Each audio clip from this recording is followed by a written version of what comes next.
Hi, I'm David with EV World News. We talk about electric vehicles, green energy, and the stock markets. And I'm back today with our founder and chief editor, Bill Moore. How's it going today, Bill? I am tickled pink. We got a missing portion of our database back. I screwed up last week.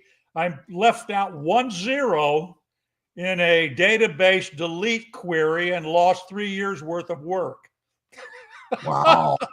But fortunately, the people that take care of our website and our database were able to recover that particular table, and we're back to normal now. So That's a lot.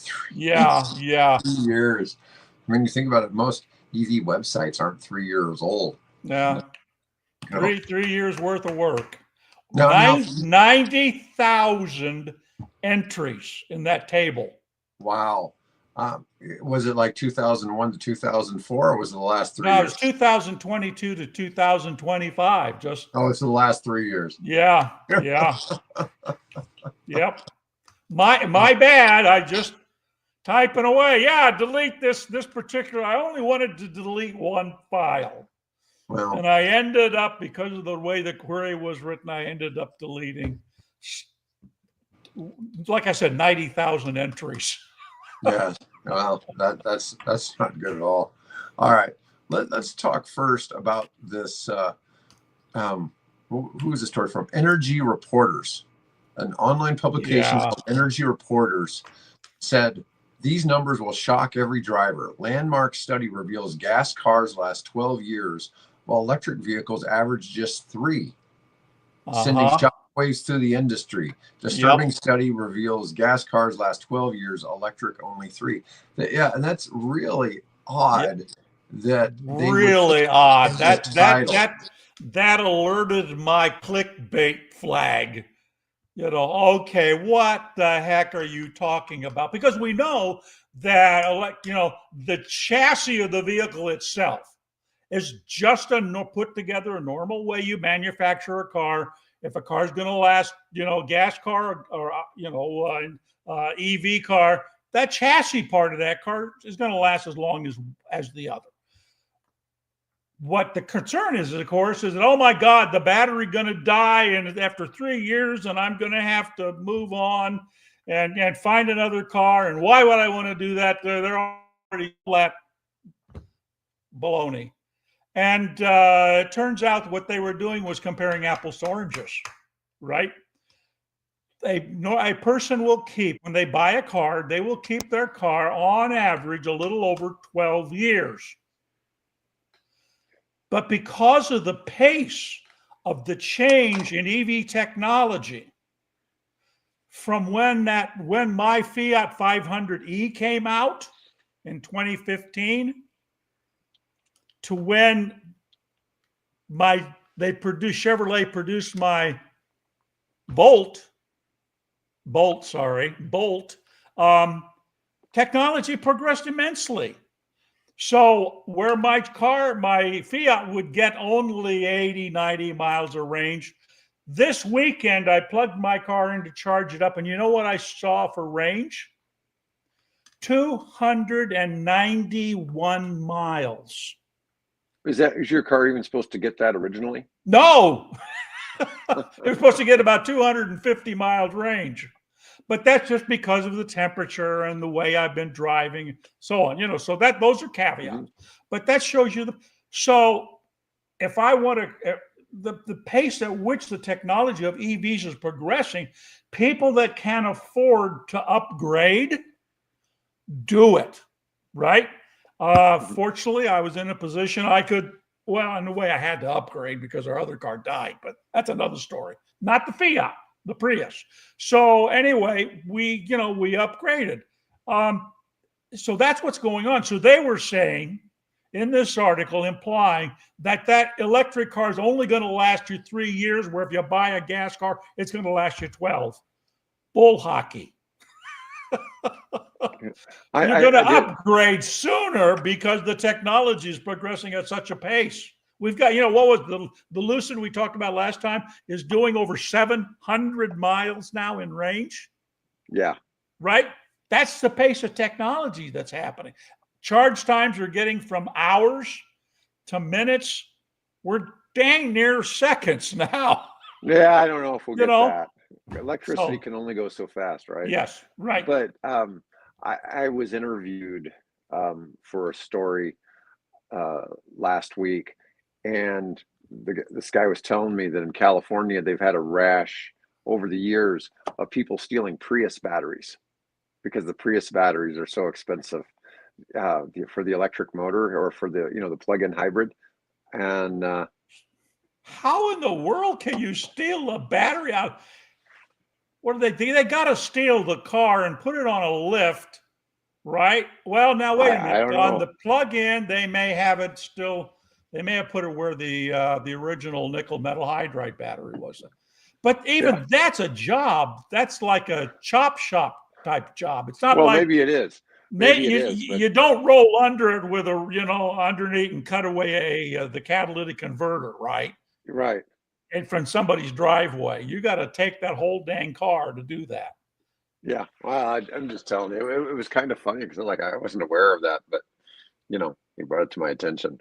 But yeah, this story though is pretty wild because you see 3 years the average. Now there had been another article on a similar topic, and it talked about this as well.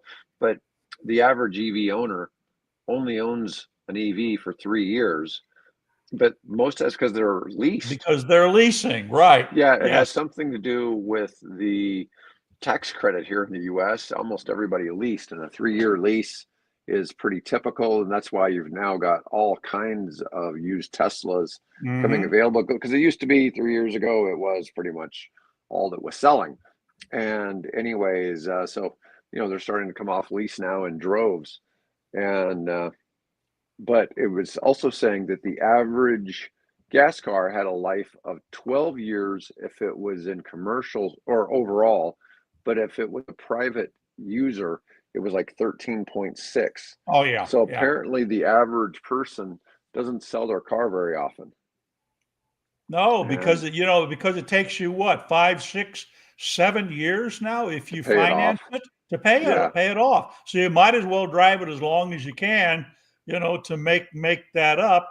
And of course, what happens is the pace of pricing of automobiles just goes ballistic. So well, at a certain point, the car gets to be worth less than repairing it. Oh yeah, that's when people start junking them on the gas cars, and that's pretty common. I mean, I see people complain. It's like one of the things you used to be able to find some kind of junk car you could fix up for less than $1,000, and you could get it running.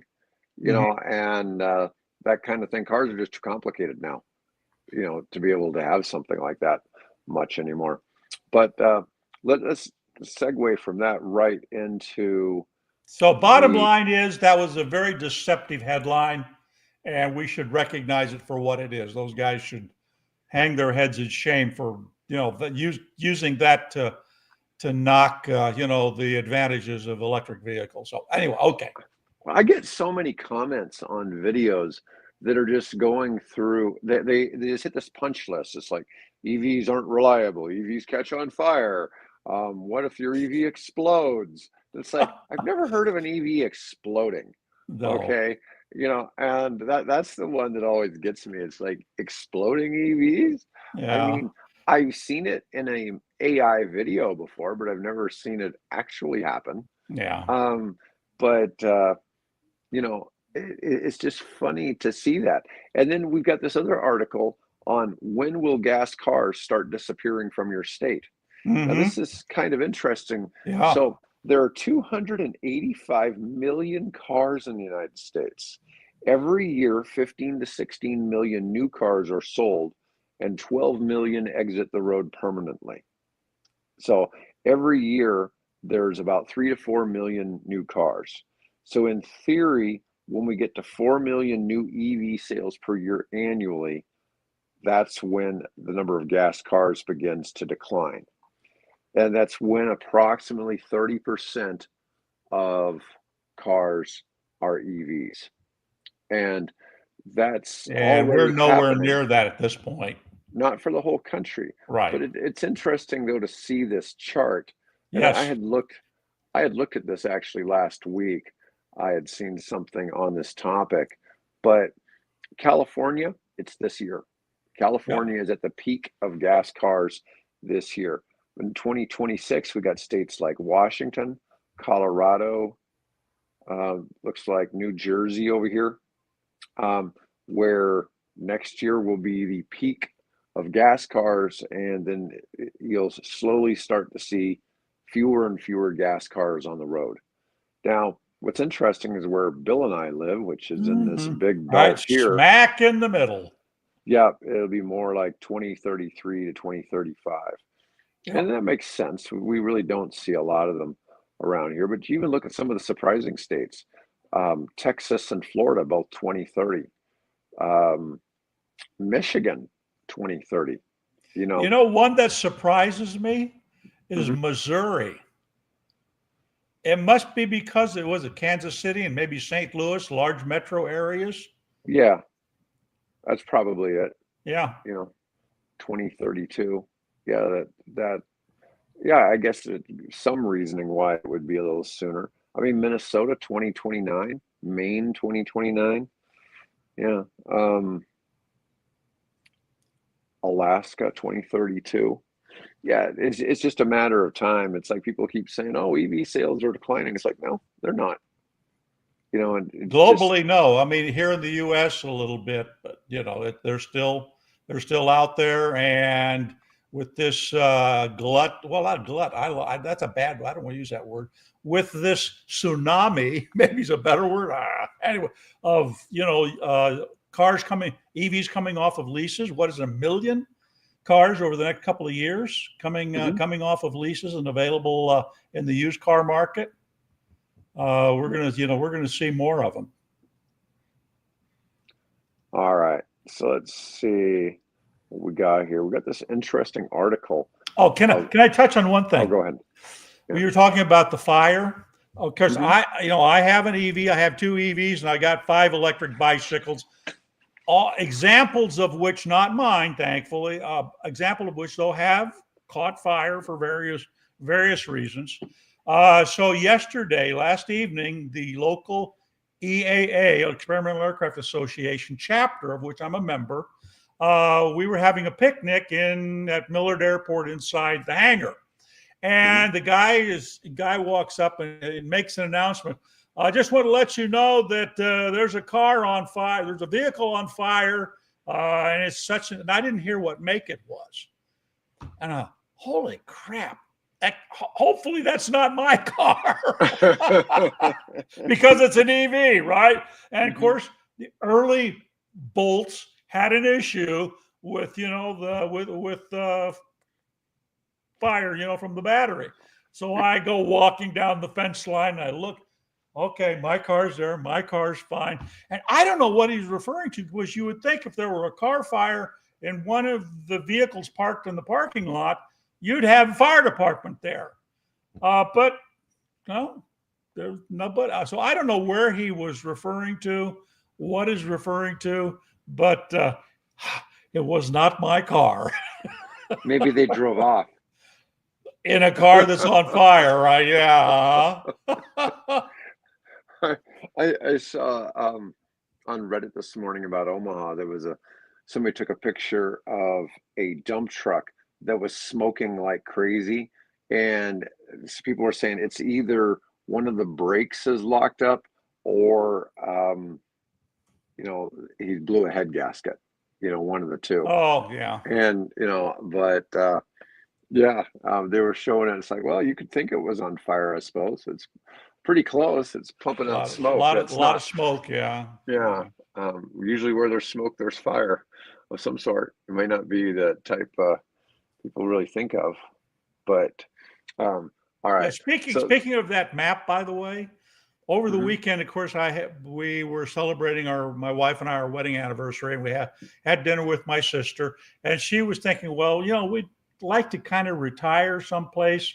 And we don't know if we want to stay in Nebraska or not. We've looked at Colorado, and Colorado's too expensive. And I said, how about Minnesota? Because She didn't want to stay in one of the red areas. Okay, that enough said there. And I said, well, here's this map of where the cars are going to be changing over sooner. Minnesota's pretty close by, and it's got great fishing. There you go. There you go. You can go hang out with Tim Waltz. Yeah, there you go. Whom as you may know, I have met. Yes. Yeah. Anyways, all right. Well, let's get on to this article. I think is kind of funny. It's the one about electric cars are so fast that a Ferrari can't catch a Kia now. Yeah, and it is the EV6 GT. Okay, but still a little souped up. Yeah, but it doesn't have the horsepower of the Ferrari, but it's certainly got quicker acceleration. The torque, yeah. So a group called CarWow in the UK decided to race Kia EV6 versus a Ferrari SUV, which is called the Purosangue, which means pure blood. Well, you do that better than I do. I wouldn't have a chance in hell of pronouncing that. Yeah. Anyways, it has a V12 engine, and the Ferrari produces, I think, 715 horsepower. Claimed 0 to 60 is 3.3.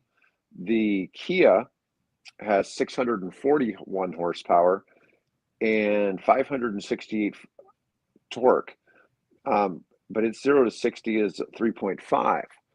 But the thing is, the Kia pulls away and almost every race they did, the Kia pulled away. They put it at one point into a setting where it was designed to drive like a gas car.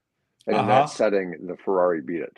Yeah. But in every setting where it did its normal launch control, it pulled completely ahead of the Ferrari to where it was at least a length ahead of it.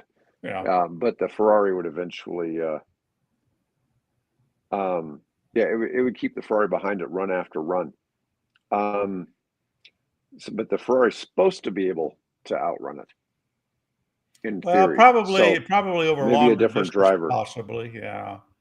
Well, so the Ferrari's supposed to have a faster 0 to 60. Oh yeah. So it's not. But if it can't catch up in that space, that's a big difference. But anyways, I just thought that was kind of funny. It's but the thing is, people drive a Ferrari over a Kia for what's inside the car. I mean, there's a lot to it. I mean, well, that and Ferrari's racing heritage. When you think of Ferrari, one thing comes to mind, and that's racing and Formula racing and Le Mans and all that exotic type stuff. So yeah. Can I speaking of drag racing? Mm-hmm. Sunday, I drag raced a Rivian Amazon truck. There is an intersection where you can sit side by side, and then about 300 or 400 yards over the intersection, the lane narrows, right? And you got to get over basically on the left-hand lane, which is where I was sitting.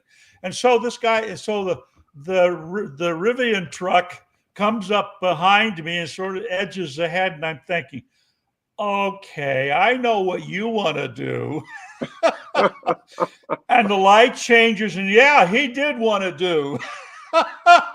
So I stomped on it and got ahead of him, but that was my first drag race with a Rivian Amazon delivery van. Those things are fast. Yeah, those things are really fast. He was giving me for a couple hundred yards, 100 feet or whatever. He was giving me a run for the money. He was serious. Those fans, it is really funny. They look like they should be really slow, but they are not. Yeah. No, there's pretty much nothing that can keep up with them in a traffic light. Yeah. It's comical to see how fast the Amazon vans are. Yeah. Even though they don't get many chances to drive them fast, and mostly just going from one house to 2 or 3 houses down the road. Yep. Well, he was headed back to the stable. He was there on 132nd Street is where their headquarters warehouses and where they park the Mhm. vans and things. So he was headed home, and I guess he just wanted to get there and wanted to not sit behind this little white car that was also an EV. Yeah. um, all right. So Range Rover, the new Land Rover Range Rover that's electric skips the front trunk. The reasoning is customers felt they didn't need it because that's the dirtiest part of the car and they didn't want to lean up against it and get Oh, dirty. sure. Yeah, well, I saw that headline, and when I posted, I thought, oh, I wonder what that's about. But okay, I understand. Yeah. Yeah, the funny thing about that though is they later go on to say that the spare tire takes up part of the cargo space. And it's like, well, couldn't you have just put the spare tire up in the front? I Yeah, mean, you would think. Or yeah, I just do mean, what the old ones did. They just mounted put it the on the spare back. tire on the back to give it a little bit more Land Rover-ish look to it. You got to have some jerry cans strapped Right. around the thing Yeah. too, and all that. Yeah. But yeah, apparently they don't want to do that anymore. I thought that was kind of a funny, statement that the spare tire takes up part of the cargo space. But also, apparently, all Jaguars going forward are going to be electric only, and that surprised me. I didn't realize that Jaguar had gone electric only now. So that's something quite Well, there's that new. controversy. I'm not sure why there was a controversy over their logo change. I mean, it was so subtle that, okay, I guess you guys don't have anything else to argue about. Um, yeah, I don't know. That one was kind of a strange one. Or why did they want to change their logo like it was a big deal? If nothing Yeah. else, it got people talking about Jaguar, right? Right. Yeah, sure. It's kind of like when Coke, did the new Coke and the old Coke, and Right. although it always seemed like it was just a maneuver to get people talking about Coca-Cola. Sure. And I don't know. It's like, was Pepsi really better? Because Pepsi was always having those taste challenges, and Pepsi kept winning those. Well, yeah, Pepsi was sweeter, had more sugar. Yeah. You know, I actually had one at the picnic last night and thought, I still prefer Coca-Cola over Pepsi. it's funny. I couldn't tell you the last time I actually drank a soda. I Well, mean, you're probably, and you're better off for it.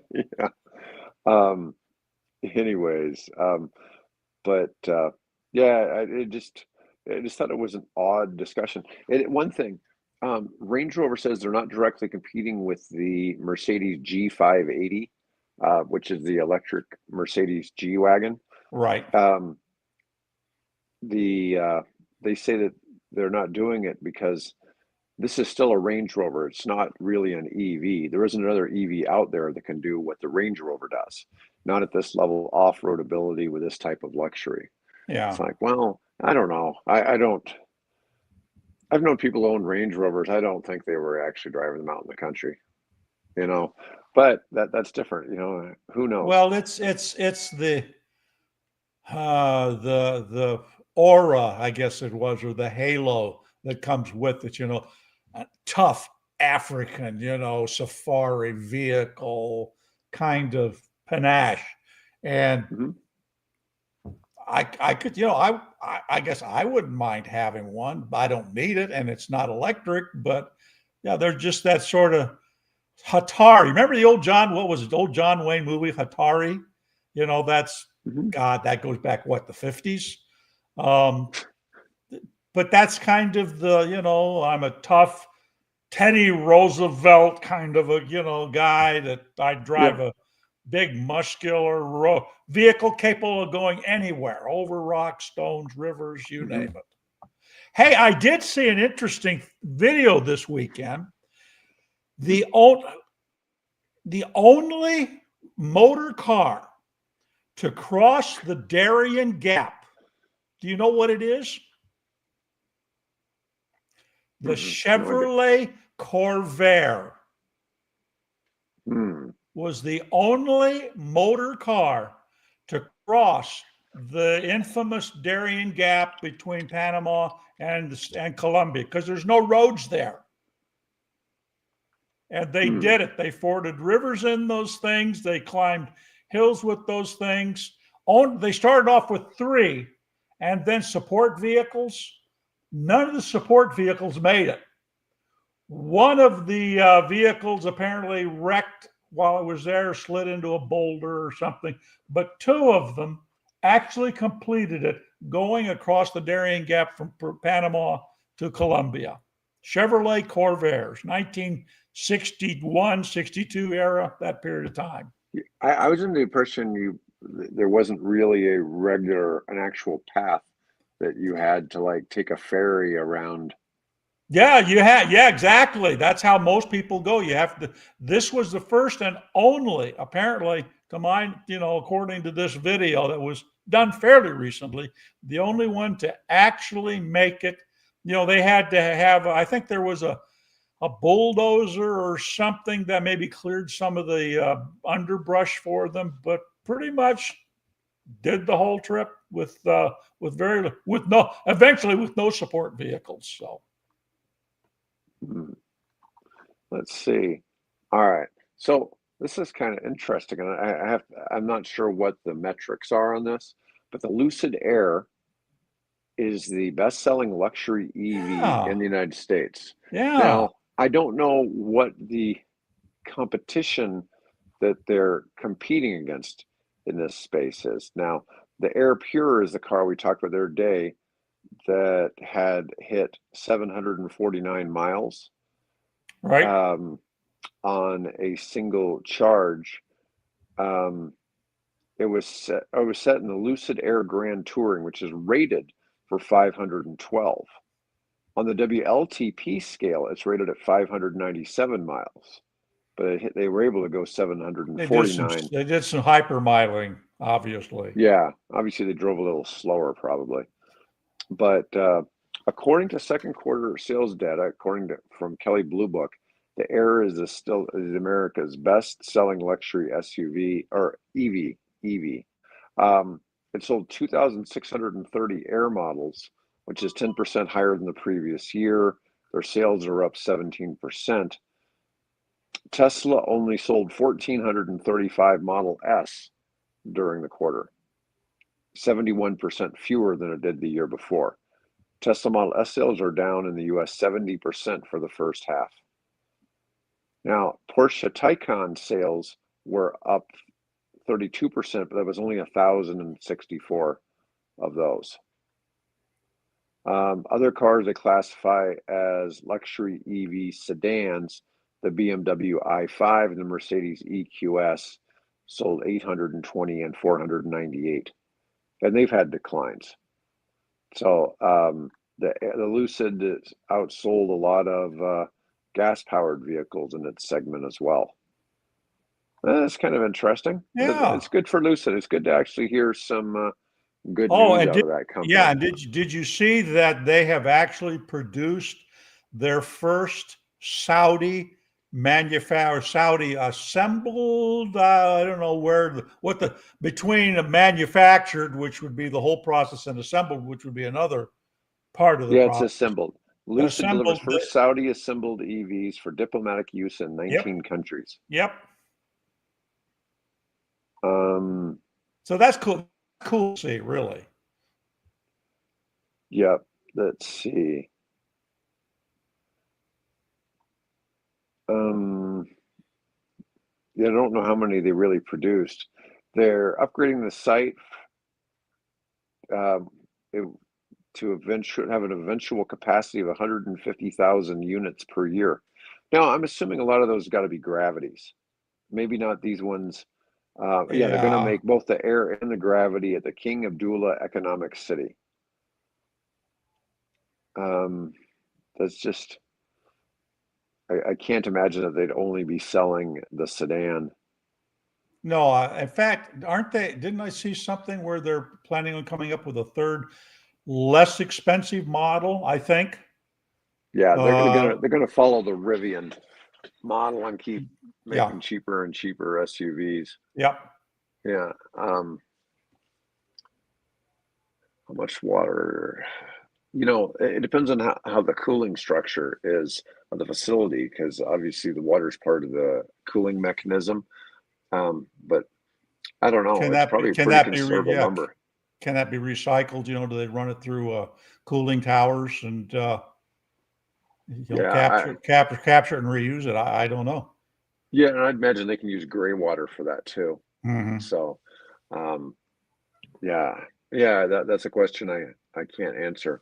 That does make it difficult, though. I can't imagine putting data centers in hot parts of Arizona. I can see doing it up in the mountains or something, but Yeah, do it up at Flagstaff. yeah, you do it at high enough altitude or something. Yeah. I mean, I've even seen data centers go in underground. It makes sense to help keep them cooler, but that's a real challenge to keep them cool and be able to provide the amount of water they need, which is one of the weird reasons we have so many data centers around the Omaha market. Electricity's cheap, and we have a couple of rivers, and so they're able to Yep. somehow use water from that to help. And a fair amount of groundwater too from that. So, we sit on top of the largest aquifer, in America here. So, Let's see. So BMW's released a new i4 M60 that they released it. They showed it at the Goodwood Festival of Speed. mm-hmm. Let's see what this has got. It's got 593 horsepower, which is about 56 more than before. 586 foot-pounds of torque. It shaves 0.2 of a second off of 0 to 62, which is a 100-kilometer sprint, bringing it down to 3.7 seconds. Still not as fast as that Kia EV No, actually, yeah. GT. Top speed is electronically limited to 140 miles per hour. Yeah, that's probably a good thing.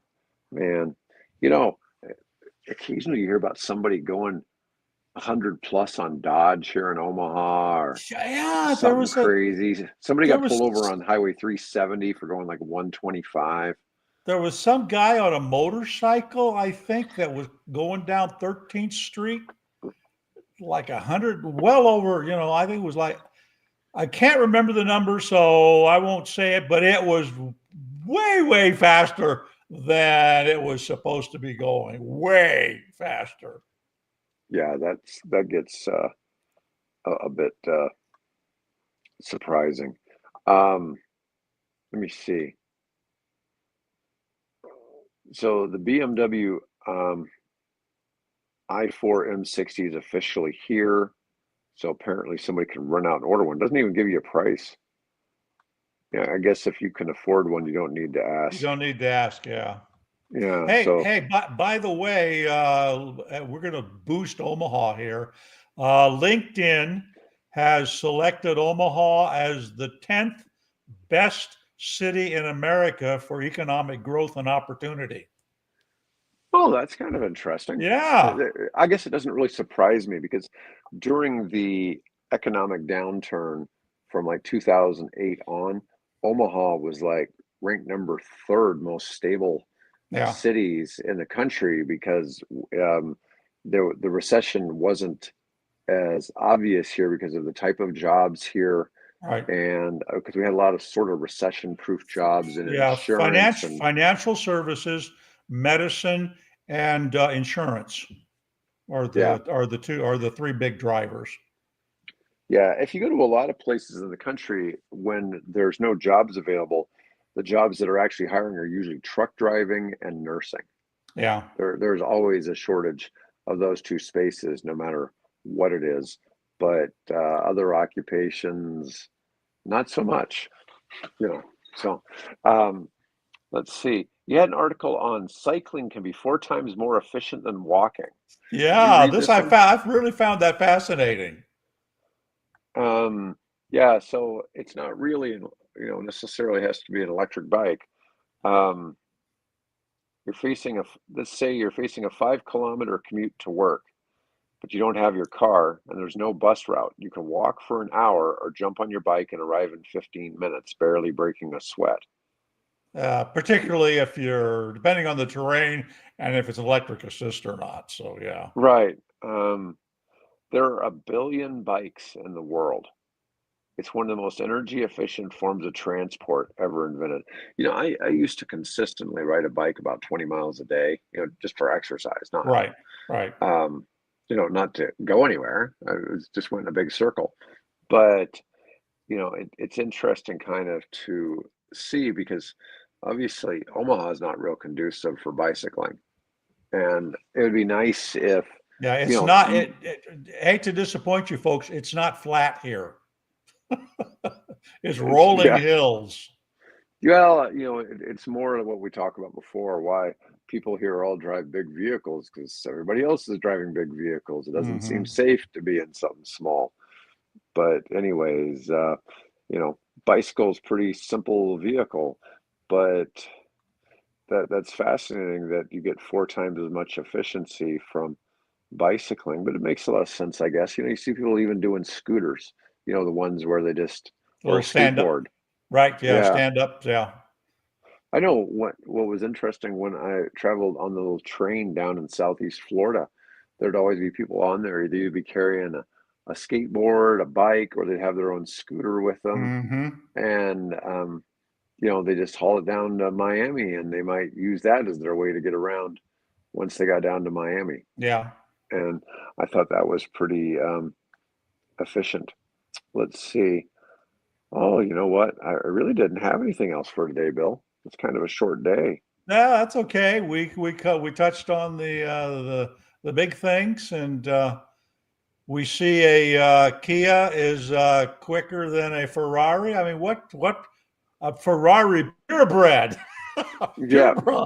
pure blood. So yeah, pure blood. Yeah, the Purosangue. We're making progress, folks. When you can take a lowly little electric car and beat a sports car, a high class electric or gasoline sports car. Yeah.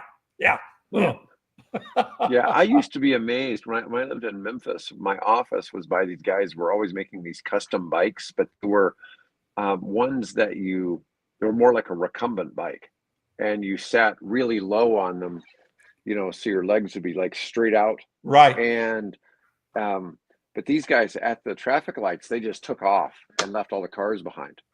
And, so I know they had electric assist or whatever, but, I didn't know anything about EVs and stuff like that. I mean, this was back, 2009, 2010.